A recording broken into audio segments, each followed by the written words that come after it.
I found out approximately 30 seconds ago. Anyway, leading the parade, as it should here at Weeting, Century. And Century is a Burrell traction engine, and it has the distinction of being the oldest Burrell traction engine surviving. And it's owned by our host here this weekend, Mr. Richard Parrott.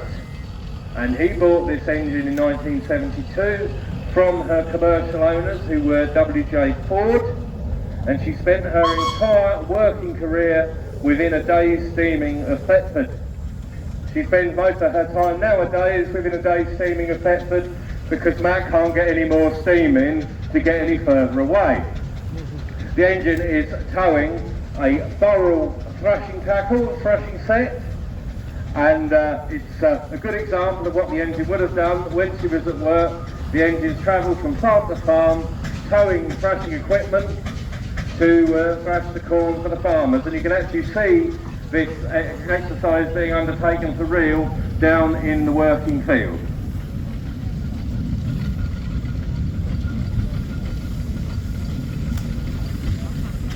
So this is followed by the last Burrell traction engine to be made. It was made for the Harris family in Essex, who still own the engine, and it's on loan to the Charles Burrell Museum, driven today by Mr. Richard Stock. And this engine I don't think has been to Weeting before, but it attended many of the early East Anglian club rallies, including the first one at Sailing Airfield in 1955. This engine also has the distinction of having broken the water lifter on our Ruston traction engine during the back-to-back race at the 1957 Padstock Steam Festival near Suffolk. Not that we're bearing a grudge, but I don't think anybody ever paid for the repair. And this is pulling another one of our Burrell thrashing machines.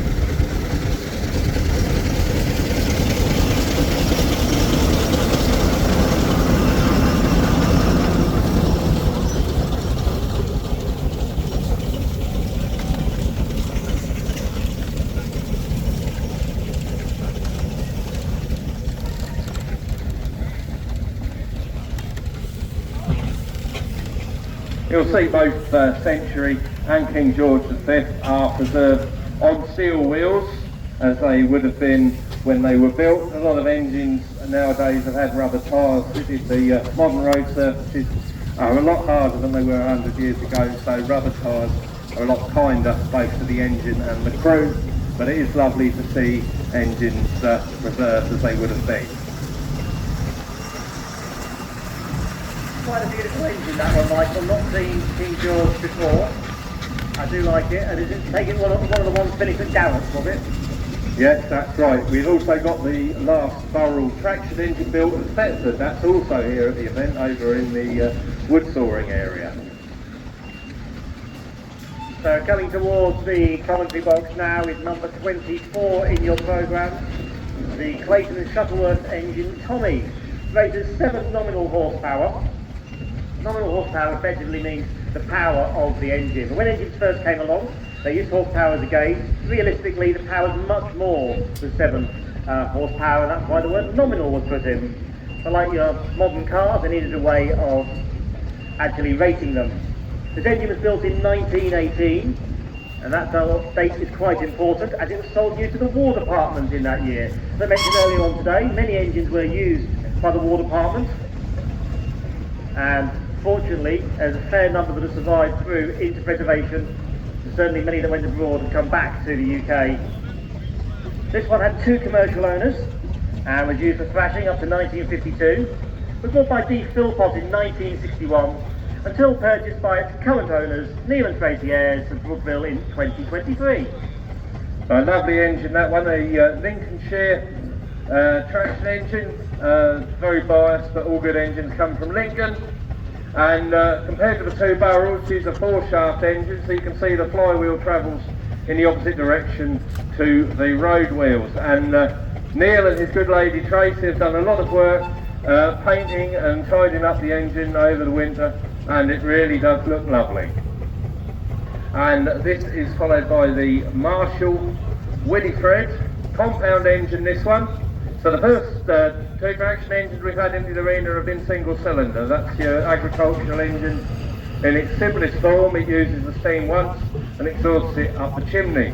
For great efficiency, if you have a compound engine like this one, you can see it's got two cylinders and it uses the steam twice, first at high pressure and then again at lower pressure. This one was new to Tate Brothers from Northamptonshire, and then spent several years in the ownership of the Fenson family.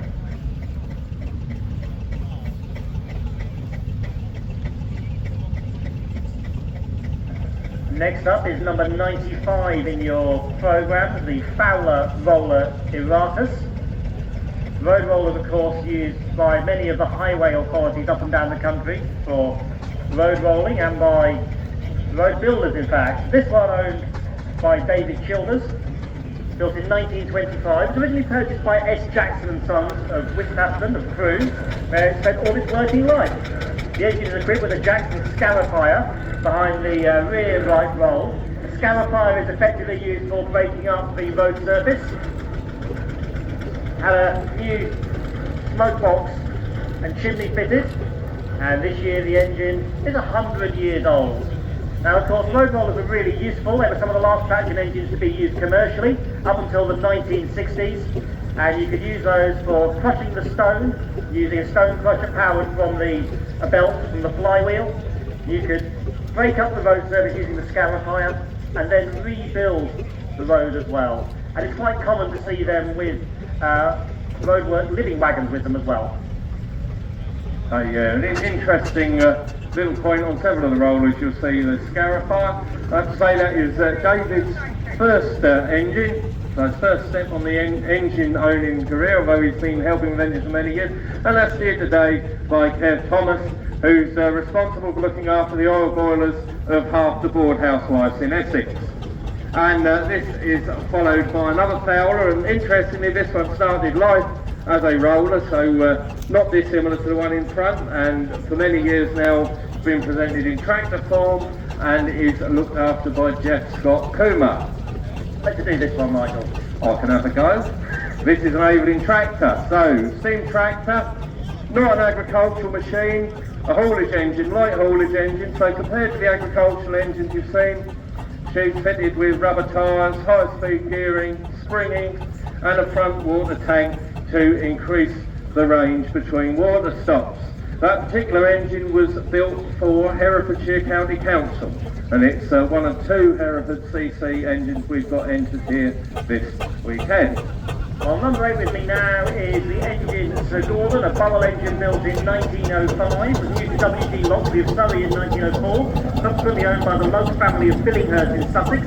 The engine was bombed in the wall and sat at its Lug's yard until 2003, sold to John Bush of Cardiff, and Michael Lug completed the renovation in 2016. Sadly, John never got to see the engine completed before he died. His current owner purchased the engine in October 2018, and it's never been rallied until 2019. That one's owned by the Easton family. Okay, so the single crank compound Burrell was Burrell's patent idea to increase the efficiency over the single cylinder, as I described earlier, but with both cylinders working on a single crosshead and one crank, hence single crank, which gave a slightly simpler engine to cope with a slightly simpler Burrell driver. Anyway, this is followed by Nero, the first of our showman's engines in the arena this Friday. And as you might suspect, the showman's engine was built to work for the showman with travelling funfairs. This particular engine was ordered by Bostock and Womble for their travelling menagerie. So prior to formal zoos as we know them now, if you wanted to see wild animals, chances are you'd go and see them in a menagerie show that travelled around the country. And this engine and another similar one, this one's Nero, and her sister engine Raja, travelled with Bostock and Womble throughout the length and breadth of the country, possibly one of the furthest travelled showman's engines in the country. And it's owned by the Middlemith family, and driven today by Simon Wild, and steered by Tom Middlemith. and recently been overhauled, had all the work done, and a really beautiful engine. Well, just before we carry on with the engines, just to say we've got 2 steam cars in the arena at the moment. We've got number 107, the locomobile called Gene, built in 1902. Came back from Canada in pieces in 2000, one of 4 in the world rebuilt by Dr. John Hennessy of Leicester. And we've got number 110, a locomobile, the Mistress, built in 2021, a steam traction world replica of an 1899 Stanley steam car. Now we've got the little blue tractor here, and this is an interesting engine. It was built as a tractor by Marshalls, but it spent many years in use as a roller. Marshalls also provide the roller gear, and it worked for Monmouth and Ray, and construction and dredging. Went into preservation in the 1960s. Murray Hearn, who owns the engine now, bought it in the Taylor Brothers sale at the Saffron Crank Up in 1980, and several years later, well, 2 years ago, he finished the restoration and brought the engine out for us all to enjoy. Well, following that is Mark Groom's Ransom's engine Major, built in 1919, bought by the present owner in 2018, into many Weeting rallies, restored over the last 20 years by James Coward. So Ransom's, of course, well known as manufacturers of lawnmowers and municipal equipment, and this engine took part in an East Anglian club road run where a number of Ransom's engines returned to the factory in Ipswich a couple of weekends ago.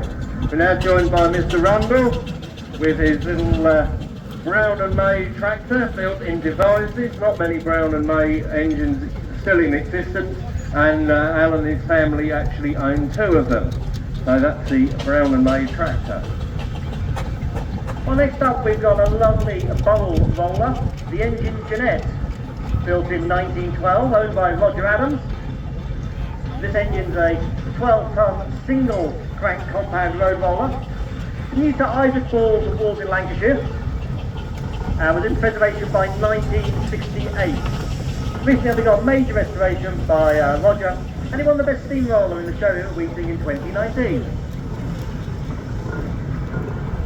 A couple of interesting points on that roller.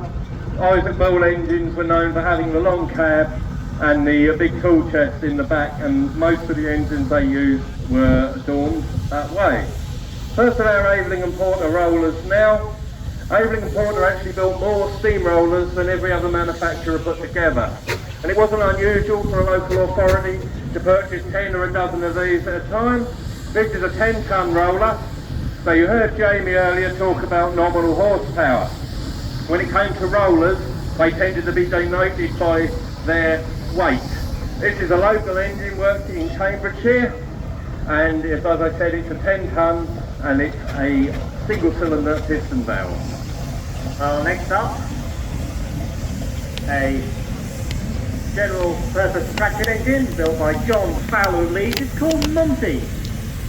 Now, Monty was built in 1900. The engine was new to Poles Estate near Ware in Hertfordshire. Later moved to Redbourne in the same county with George Taylor. And by 1936, the engine was owned by Briggs and Rickard for Fairfield in Gloucestershire for use for their thrashing company. The engine remained with them until 1946, and it's owned by Simon Blaker of Lewes. So Michael, it's got a closed flywheel on that one. Yes, and normally you'd consider a closed flywheel to be a sign of a road engine, either a tractor or a road locomotive, but a number of the higher spec agricultural engines did have a solid flywheel, and the theory was that the spokes wouldn't alert any horses that you might come across when you were out on the road. This is followed by that newcomer here at Weeting, the Garrett tractor. Garrett 4CD tractors were very popular for furniture removal, delivery of goods and timber work and all sorts of things. Very smart engine, that one, owned by David Thorpe and Christian Cartwright, and it's actually fitted with the later type of Garrett tractor wheels.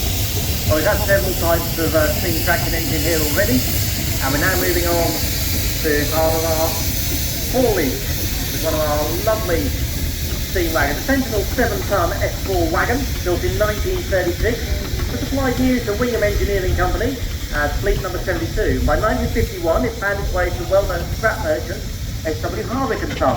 Eventually ended up with John Keeley in 1956, was rallied in the late 1950s and early 1960s, still laid up in a barn. It wasn't until the John Keeley sale in 2016 that it came out on the rally circuit, owned by Rory Holbrook. It's a beautiful livery as well. It's a fantastic engine and great to see it here once again.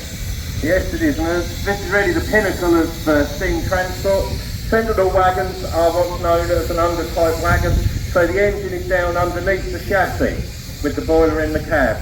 Bowden wagons are over-type, they're the other way around. If we get one in later, I'll tell you a bit more about that.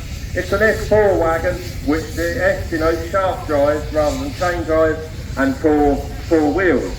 Another one of our Fowlers now, Fowler tractor, and this one is called Sir Douglas. It's been coming here to Weeting for a good few years now. Well, you'll note in your programme this year that we do have a special category of engine, and that's the East Anglia. Now, the East Anglian engines in here are all engines which have a special link to East Anglia and are notable engines, because of course this year we are celebrating a very special event, and that's the 70th anniversary of the East Anglian Traction Engine Society. Yes, that's right, the rally here at Weeting started under the club back in 1968. So we're very honoured, with my other hat on, rather than my commentator's hat, that the Society are here hosting their 70th anniversary celebration. Thanks, Michael. Well, we said rollers come in different sizes, enabling, of course, are one of the most notable manufacturer of rollers. And number 83 is an example of a fairly narrow roller. Now, this one was sold new to Finchley Urban District Council for rolling narrow roads. Sold W.W. Buncombe of High Bridge in Somerset, and bought by the Smith family in October 2001, owned by Lynn Smith at Whitbeach. Often those narrow rollers can be used for pavements or bridleways or smaller elements for it. That's right, yes, so a specialised roller, that one. It's designed by Annie, and Annie is the Foster. It's a new build Foster tractor. It's representing the Whaling family here this weekend. The Whalings have been supporting Weeting since the very start. So a few years ago, Dawson's at Bicker, they bought the Foster company name and they produced a number of new build steam tractors, and this is one of them, and we have another one here as well this weekend. And this is followed by number 19, a proper East Anglian engine, this one. Built in Thetford, as all Burrells were. It spent its entire working life and most of its preservation life in the county of Norfolk. It was then purchased by the Haylock family, who were the first owners outside of Norfolk, but they bring it back regularly. This engine attended the first Weeting rally, where it sported a very nice psychedelic swirl painted on the middle of the flywheel, which is sadly missed. It doesn't go down very well with the purists these days. And that is owned by the Haylock family. It's looked after by Phil Starling, who is supervising from the coal bunker, while Mia steers and young Edward pulls the levers. Well, now for something completely different, and I'll have to see if I can get my German pronunciation right. Number 98, a Zettelmeyer welded of 1926. Well, this was bought in pieces in Germany, and in 2014 it was built up over a 4-year project. It's ongoing. It's owned by Daniel Perrin of Dunstable. It's the first one I believe I've ever seen. It's been here Weeting a couple of times now, I think, Michael. Yes, I think it has been here before, and it's nice to see the similarities and the differences between the German produced machine and the English machine. So an interesting and a good heavy roller, that one. And just a question, Michael, in other countries, is this a traction engine movement as big as it is in the UK at all? It varies, but you'll be surprised where they pop up in steam. They might only have 1 or 2 shows a year, but I think the interest's pretty universal. So another high-class Ruston engine now. This is the single-cylinder Ruston roller. I said earlier that Aveling's built more rollers than everybody else put together, but most manufacturers did include a roller among their output. Oh, and he's the first one to find a sandpit for today. So it's owned by Mr. Vickery. So rollers don't tend to have a differential like a traction engine. So if you get into a soft spot, you simply put the drive pin into the other wheel and away you go. So that was well dealt with, well done.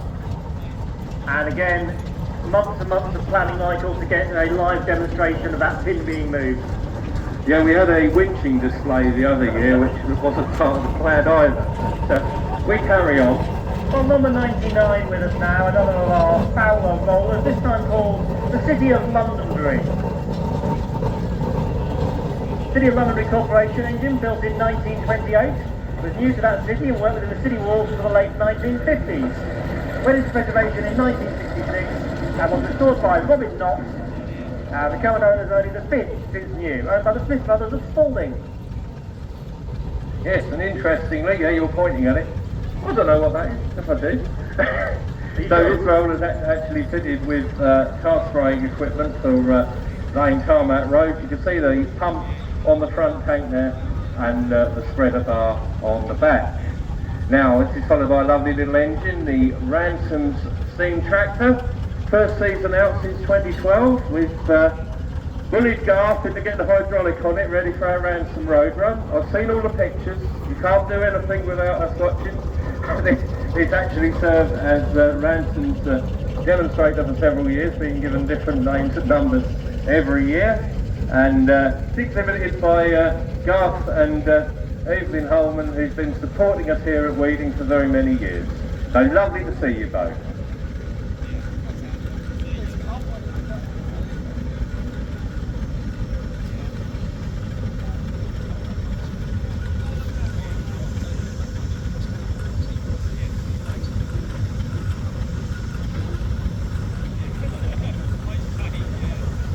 Well, Garrett's were manufactured their engines at Leiston in Suffolk. They were particularly famous for Garrett tractors. Well, this engine in front of me now, number 40 in your programme, Princess Mary, built in 1918. It's built as a gun and munitions haulage tractor and was sold new to Charles Pottenshaw, who converted her to a showman's engine, made up in 1936, and they went back into timber work throughout the Second World War, owned by Joe Freer of Thornton's Levens. And that's followed by number 39 in the programme, which is the Duke of Norfolk. It's another one of our Aveling tractors. You can always tell an Aveling engine because it's got a horse on the front. There is a reason for that. If you want to know what it is, I'll tell you after the parade. This one was new to Martley Council along with two trailers. And it's owned by Richie Hannon, who's driving today. And it's steered by Elijah Joshua Josiah Bell, Doctor in brackets afterwards. And all his teeth. Thank you very much.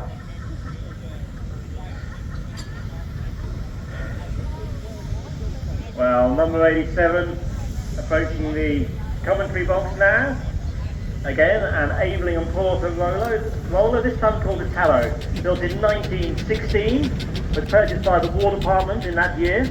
And in 1919, it was sold to the Italian State Railways in Pescara. Rescued at a derelict state by David and Stuart Gray and brought back to the UK. This will be its 50th year back home, and it's owned by Jim and Debbie Harwood Brown of Norfolk.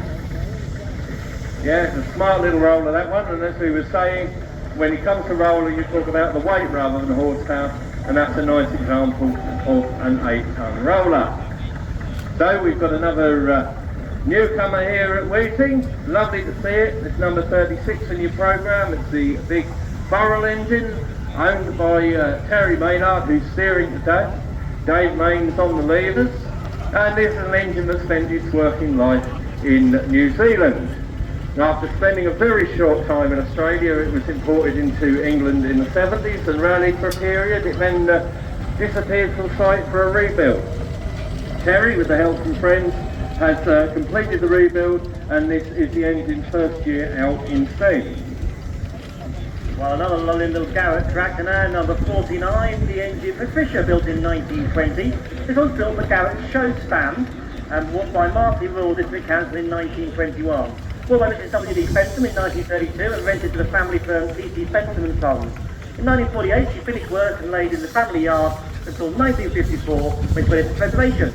Been in the same family since 1932 and has continued to be rallied by Mrs. W.D. Fensham's great-great-grandchildren, owned by the Burrells family of St Albans. Yeah, another newcomer here at Weeting. Lovely to see it. We've got a very good entry of engines here for you to look at and enjoy. And of course, they're not just on show during the parade. If you want to know any more about them, do go and speak to the owners and drivers. They'll be only too pleased to answer any questions you may have. None of them will thank me for saying that. We've got another one of our rust and rollers now, which is nice, because quite often if you get a rust and roller at a show, you only get the one. I'll walk away from that speaker. So this is Veronica. And you can see on the front forks there of Veronica, where the front roll is, you'll see it's had some heavy repairs. I believe that another roller on the same owner's fleet met with a mishap, and they pinched the front forks off of this roller to keep that one working, so those ones had to be patched up and repaired. Well, just approaching the commentary box is the Fowler engine Monty, built in 1931. This one was new to the Englefield estate in Berkshire, and then sold to Tanner Brothers in mid-Wales, where it worked on a thrashing and timber extraction. 4x-track hull in 1951 for preservation, and it's owned by Pat and Kath Allen of Rugby. So there, lovely engine, presented just as it finished work, so running well, but in as used condition, shall we say. This is Valiant, the Clayton, owned by the Blanche family for a number of years now.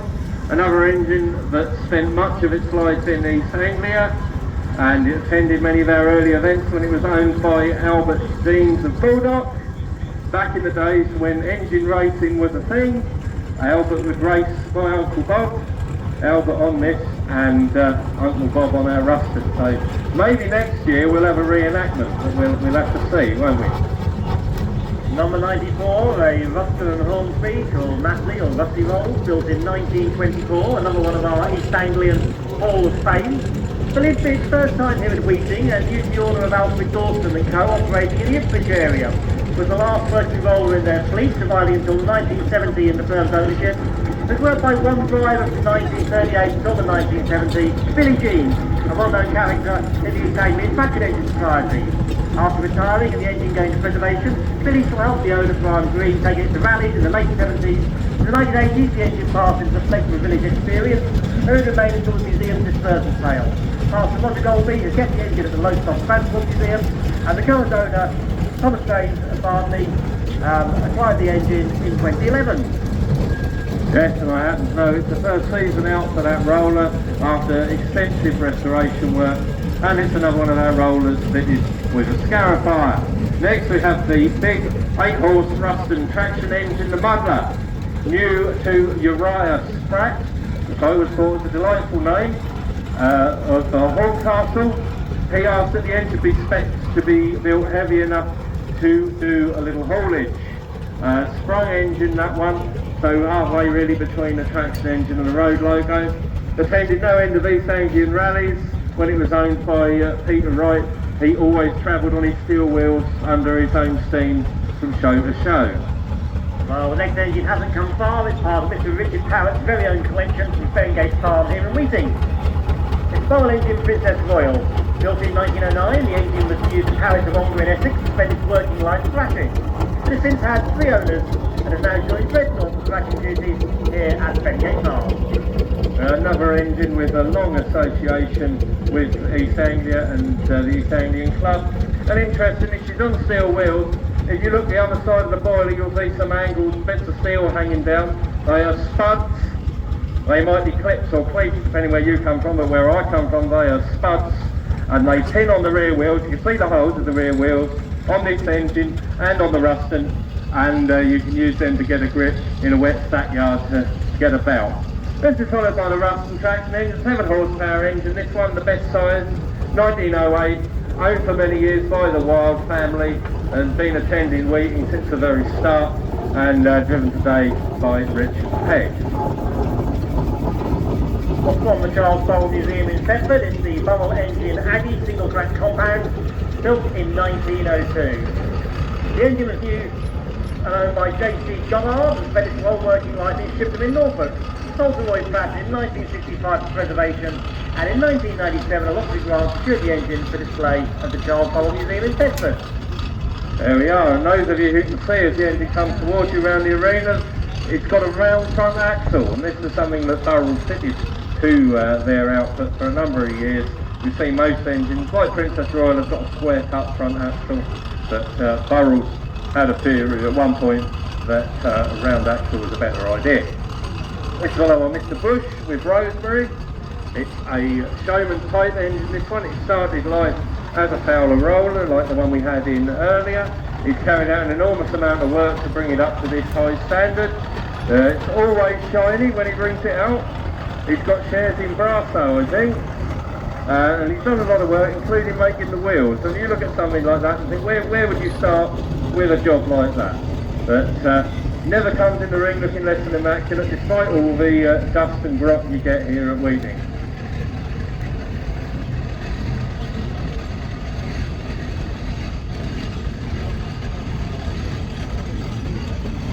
Well, next up, from our Showman section, is the engine Princess Mary, built in 1915. Built for John Craig of Romsey, then passed to George Rogers of Chipping Salisbury. Converted to Garrett to a Showman spec in 1921. Owned by Paul Dunford of Wakefield.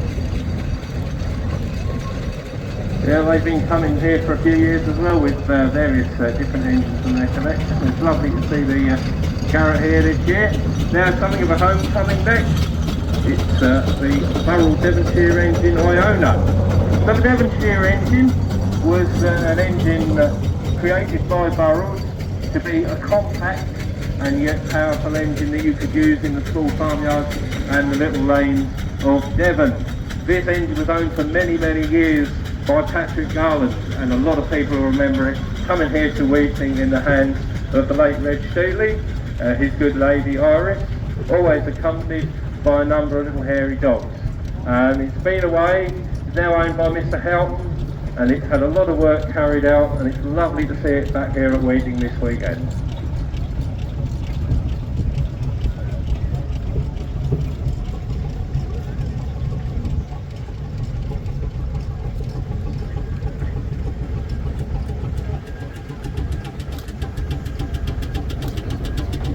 Well, making its way towards the commentary point is General Goff, built in 1921.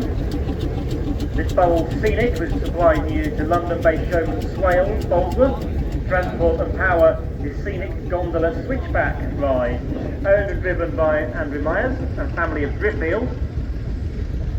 So the Burrell Scenic was really the pinnacle of Showman's engine production by Burrells, because as the rides went from being fitted with a steam centre engine like the Gallopers we got here this weekend to having individual electric motors on the cars that the people rode in, which is why they were known as scenic rides, as they then had scenery in the middle, the starting load was a lot greater. So Burrells came up with an idea of fitting two dynamos to the Showman's engine to help with the starting load when the knife was put in on the ride. And that's followed by Queen Mary, a regular here because she is based at the Burrell Museum. Well worth a visit if you find yourself in Thetford. Don't go this weekend because there's nothing there, everything's here. This is the Burrell Showman. She worked for Anton and Rowland, famous West Country amusement caterers, and she was owned in early preservation by the late Viv Kirk, whose name is on the side of the cab. She attended the Great Steam Fair at Shotterswick Park in White Waltham in the 1960s. When Viv passed away, he left the engine in his will to the Burrell Museum, who continued to use, maintain and look after her. And the Burrell Museum's always collecting for help towards preserving their collection of Burrell engines. But do go and have a look at the engine, have a word with the crew, and they'll be only too happy to tell you about their work. Well, number 23 coming towards us now is a Ransom's engine. Ransom's, of course, manufacture their engines over at Ipswich, and were one of the very early developers of steam traction, connecting traction to obviously stationary engines in those days. Very strange looking engine, one of their first ones. This one is later. It's from 1916, in fact. It's the engine Boadicea or Boudica, depending how you wish to pronounce it. Different parts of East Anglia go for different elements. Built for the War Department Forage Department for baling hay for army horses. The steam mob from Colchester in 1920 and subsequently worked in Huntingdonshire. Preserved locally from 1960 and the West Country from 1974.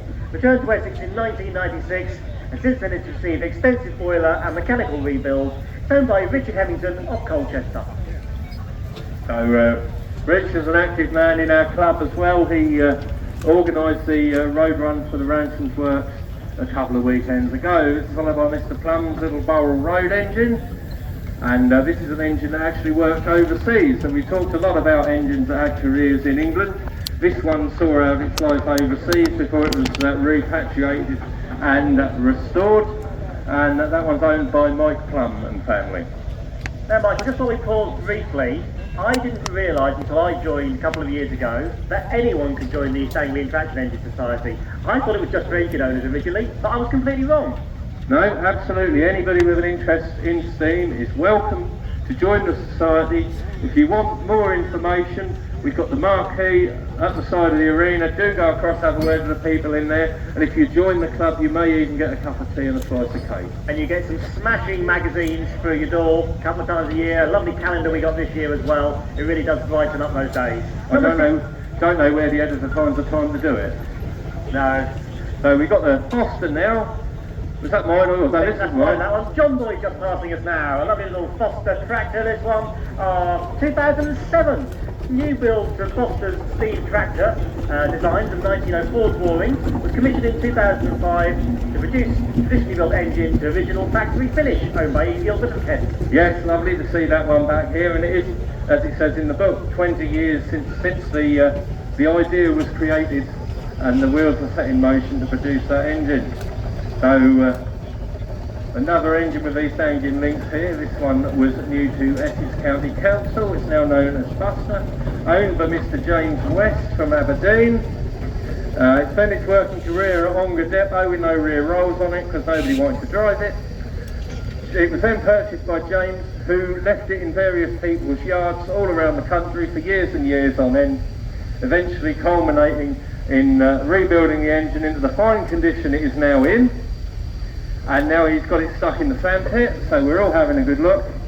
This is the engine that Trevor Ellis once declared he spent the worst day on the road with an engine in his life on.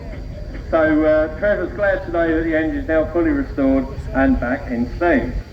Well, number 34 with us now, a lovely little engine, the Hermit, a Marshall road locomotive, this one built in 1901. The engine spent its first few years working on a farm in Scotland. In 1914 it was shipped to France where it moved guns and ammunition for the war effort. Returned to England in 1919 to Devon County Council and was converted to a road roller. Rebuilt as a traction engine in the mid-1970s and purchased by the current owner in July 2012. Owned by Peter and Jenny Copeland of Gayton. So they're a smart little engine, that one. And always presented in first class condition. And Pete and Jenny have been supporting the rallies in East Anglia for many, many years.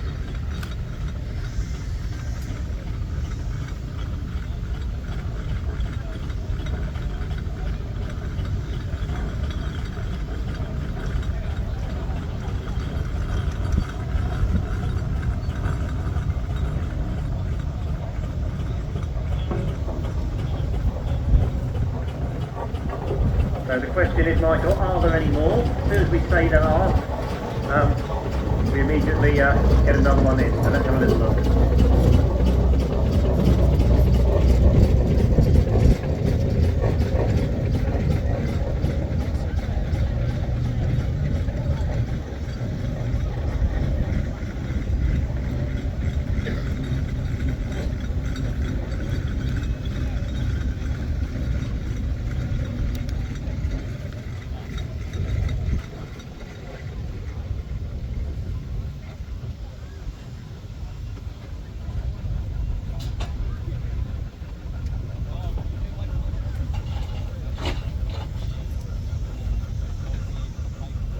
Well, Jamie's waving. I think that indicates that all the engines that have come in are going to come in this afternoon. Lovely turnout for a Friday. Of course, there are some engines we never get in the arena here at Weeting because they have been assigned other duties. One of the strongest points at this rally is the amount of working equipment that we have on display. If you go over into the other field across there, you'll be able to see steam thrashing being carried out by Dreadnought as it has here at Weeting for many, many years. Road making displays, stone crushing, wood sawing, and so on down in the bottom field, and the stationary boilers in steam. Over in the fairground you've got Mr. Saunders' show.